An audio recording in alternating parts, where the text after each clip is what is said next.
ಸಾವು ಸನಿಹ ಬಂದರೂ ಸವಾರ ಬಚಾವ್. ಇಂದೋರ್ನಲ್ಲಿ ಬೈಕರ್ ಮೇಲೆ ಬಿದ್ದ ಮರ, ಪ್ರಾಣ ಉಳಿಸಿದ ಹೆಲ್ಮೆಟ್. ಮಧ್ಯಪ್ರದೇಶದ ಇಂದೋರ್ನ ನವಲಖಾದ ಪ್ರಕಾಶ್ ನಗರದಲ್ಲಿ ಶುಕ್ರವಾರ ಈ ಆಘಾತಕಾರಿ ಘಟನೆ ಸಂಭವಿಸಿದ್ದು, ರಸ್ತೆ ಬದಿಯಲ್ಲಿದ್ದ ಮರವೊಂದು ಚಲಿಸುತ್ತಿದ್ದ ಬೈಕ್ ಮೇಲೆ ದಿಢೀರ್ ಉರುಳಿದೆ. ಸಿಸಿಟಿವಿ ದೃಶ್ಯಾವಳಿಯಲ್ಲಿ ಸೆರೆಯಾಗಿರುವಂತೆ ಮರವು ನೇರವಾಗಿ ಯುವಕನ ತಲೆಯ ಮೇಲೆಯೇ ಬಿದ್ದಿದೆ.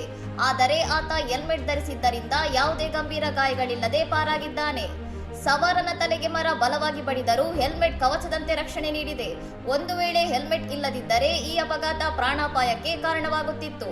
ಸಾರಿಗೆ ಇಲಾಖೆ ಮತ್ತು ಸರ್ಕಾರಗಳು ಹೆಲ್ಮೆಟ್ ಧರಿಸುವಂತೆ ಎಷ್ಟೇ ಜಾಗೃತಿ ಮೂಡಿಸಿದರೂ ನಿರ್ಲಕ್ಷ್ಯ ವಹಿಸುವವರಿಗೆ ಈ ಘಟನೆ ಒಂದು ಕಣ್ಣು ತೆರೆಸುವ ಉದಾಹರಣೆಯಾಗಿದೆ.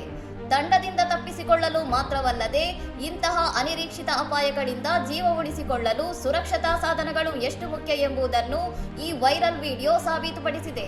ಇನ್ನಷ್ಟು ಸುದ್ದಿಗಳಿಗಾಗಿ ನೋಡ್ತಾ ಇರಿ ಸೌರಂ ಟಿವಿ.